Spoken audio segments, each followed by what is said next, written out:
I am here to explain you administrative law. Today's topic is administrative tribunals. This is also beneficial for the students who are in semester. The basic objective is to clear with good marks, and also beneficial for the students those who are preparing for the Bihar PCSJ mains as well as APO and other law competitive examinations. Now, I am in this video going to cover the meaning, general introduction of administrative tribunals. What is the meaning of tribunals? According to dictionary, the legitimacy in the overall justice delivery system and the constitutional recognitions, the growth of administrative tribunals. क्या reasons थे, किस वजह से administrative tribunals को की growth की जरूरत पड़ी, ये सब हम अपने इस वीडियो में जानेंगे और ये भी देखेंगे कि एडमिनिस्ट्रेटिव ट्रिब्यूनल्स और कोर्ट के बीच में बेसिक अंतर क्या होता है और एडमिनिस्ट्रेटिव ट्रिब्यूनल्स और एग्जीक्यूटिव का डिफरेंस भी देखेंगे। तो इससे पहले हम शुरू करते हैं कि एडमिनिस्ट्रेटिव ट्रिब्यूनल्स को बेसिक सिंपल मीनिंग में हम क्या डिफाइन करें और कैसे करेंगे। तो administrative tribunal is a word which is not precisely and scientifically defined. इसको हम पूर्ण तरीके से अच्छे से डिफाइन नहीं कर सकते हैं, लेकिन according to dictionary tribunals means a seat of ए जज, अ बेंच ऑफ ए जज, अ कोर्ट ऑफ जस्टिस। इन शब्दों के थ्रू हम इसको डिफाइन कर सकते हैं कि वह जगह जहां पे एक जज बैठता है, उसकी सीट जो होती है। Bharat bank limited versus employ के केस में सुप्रीम कोर्ट ने ट्रिब्यूनल की मीनिंग को बताने की कोशिश की है। सुप्रीम कोर्ट ने इस केस में साफ कहा है कि tribunals are not full fledged courts.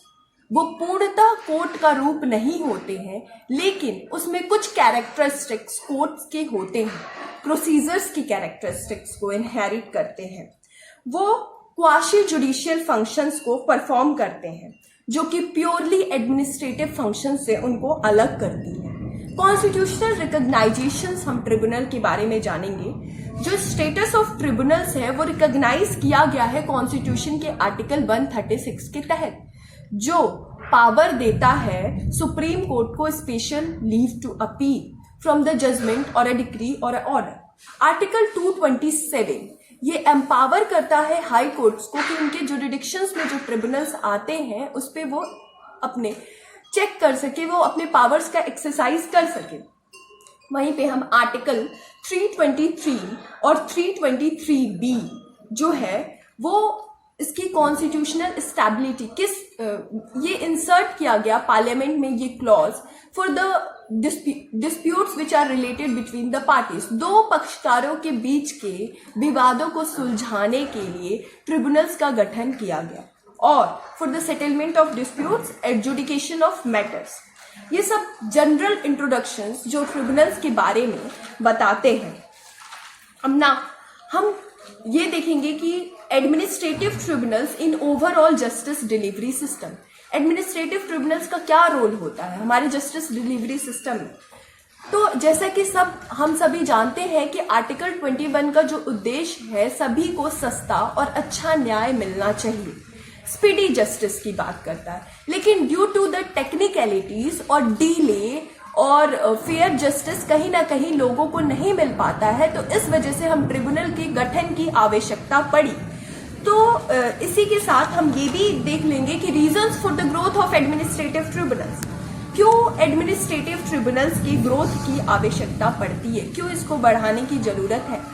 क्योंकि increasing the governmental functions, government के फंक्शंस बढ़ रहे हैं, ओवरबर्डन हो रही है हमारी जुडिशरी विद द केसेस, और इस वजह से जब ओवरबर्डन हो जाएगी न्यायपालिका तो वो एफिशिएंटली वर्क नहीं कर पाएगी, उसकी एफिशिएंसी कहीं ना कहीं डिग्रेड हो जाएगी।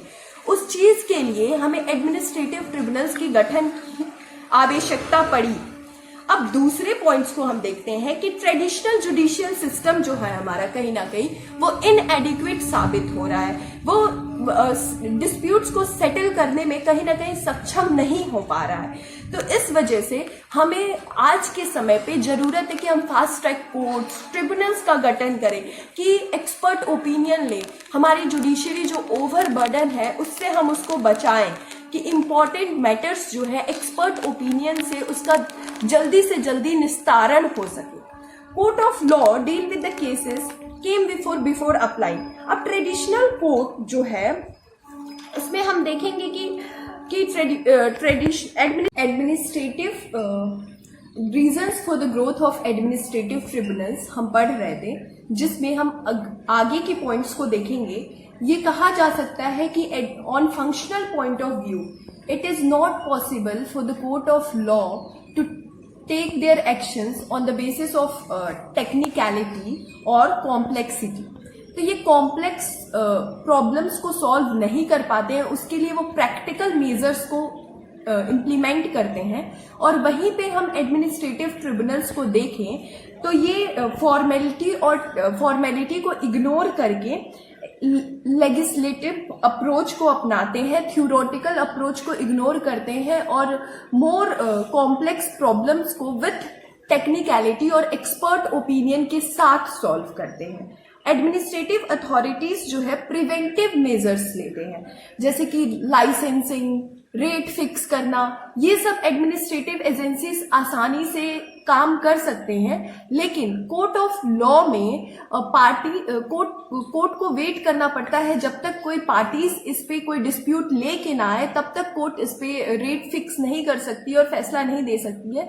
तो इस तरह से एडमिनिस्ट्रेटिव ट्रिब्यूनल्स का जो वर्क है वो ज्यादा एफिशिएंट होता है और administrative authorities can take an effective step for the enforcement of preventive measures. Preventive measures को बहुत अच्छे से एनफोर्स करा ले जाते हैं, जैसे कि suspension, reallocation, cancellation of licence etcetera. In ordinary court of law decisions जो आते हैं कोर्ट के, वो दोनों पार्टी को सुनवाई करने के बाद ही आता है, on the basis of evidence and procedures. साक्ष्य और प्रोसीजर्स को ध्यान में रखते हुए कोर्ट अपना फैसला देती है। लेकिन एडमिनिस्ट्रेटिव ट्रिब्यूनल्स दूसरी तरफ देखा जाए तो वो इंडिपेंडेंट होते हैं। These are having a discretionary power. उनके पास उनका विवेक का अधिकार दिया गया होता है और डिपार्टमेंटल पॉलिसीज के आधार पे उनमें उनका विवेक का अधिकार निहित किया जाता है। Administrative tribunals do their work more rapidly, more cheaply, more efficiently. इन सब तथ्यों को हम देखते हुए ये कह सकते हैं कि बहुत आसानी से, बहुत एफिशिएंटली और बहुत सस्ते तरीके से एडमिनिस्ट्रेटिव ट्रिब्यूनल्स जो है ऑर्डिनरी कोर्ट ऑफ लॉ के कंपेयर में काम करती हैं और ग्रेटर टेक्निकल नॉलेज होता है उनके पास इस तरह से, and decide the disputes between their parties. तो हम नेक्स्ट टॉपिक की तरफ अपने बढ़ेंगे, एडमिनिस्ट्रेटिव ट्रिब्यूनल्स एंड कोर्ट का डिफरेंशिएशन। हम देखेंगे कि दोनों में जो बेसिक अंतर है वो क्या है।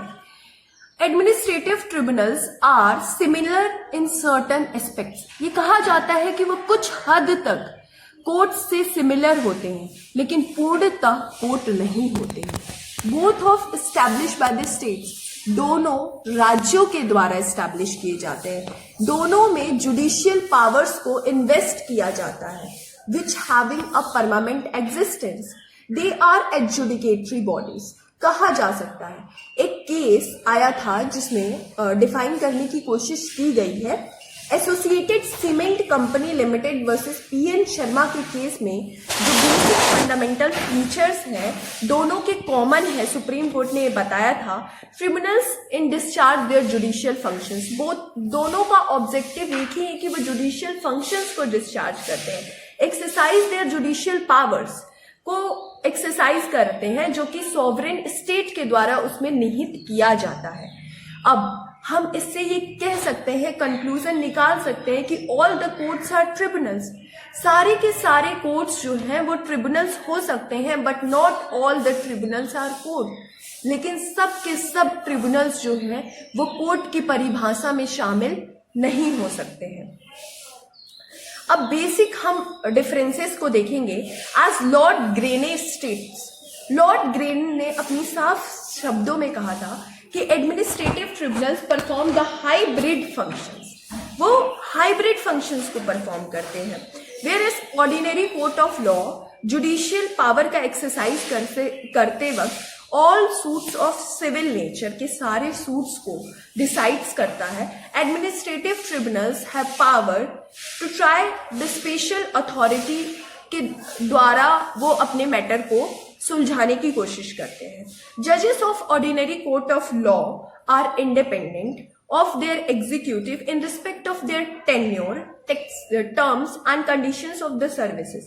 On the other hand, हम administrative tribunals के members की बात करें तो which are entirely on the hand of the government. Government उनके services, उनके tenures और बाकी चीजों को decide करती है। Court of law, judges must be impartial arbiter, cannot decide the matter which are entrusted.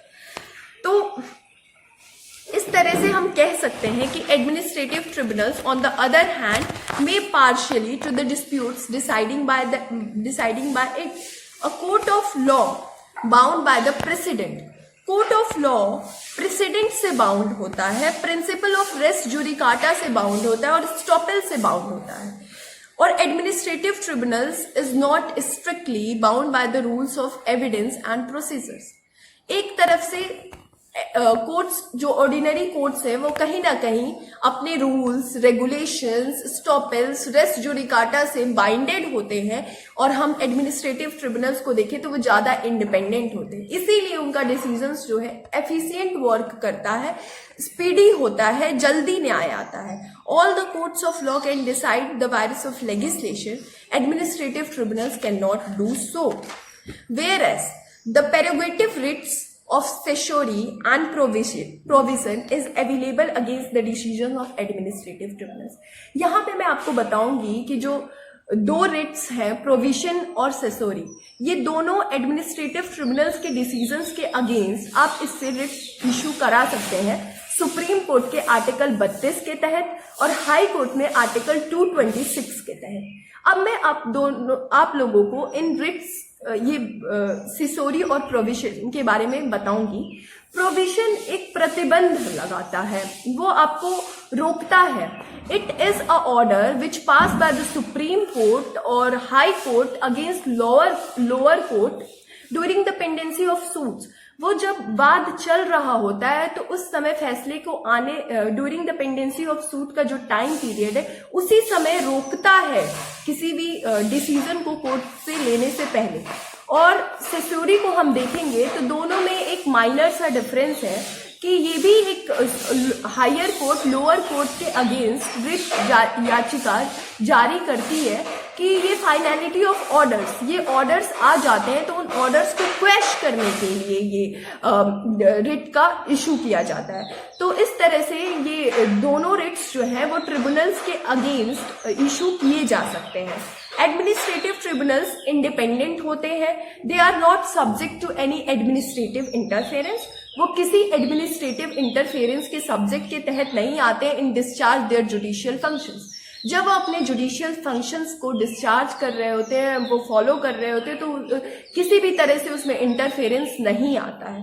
Most of the tribunals are concern with the cases of the government as a party also decide the disputes.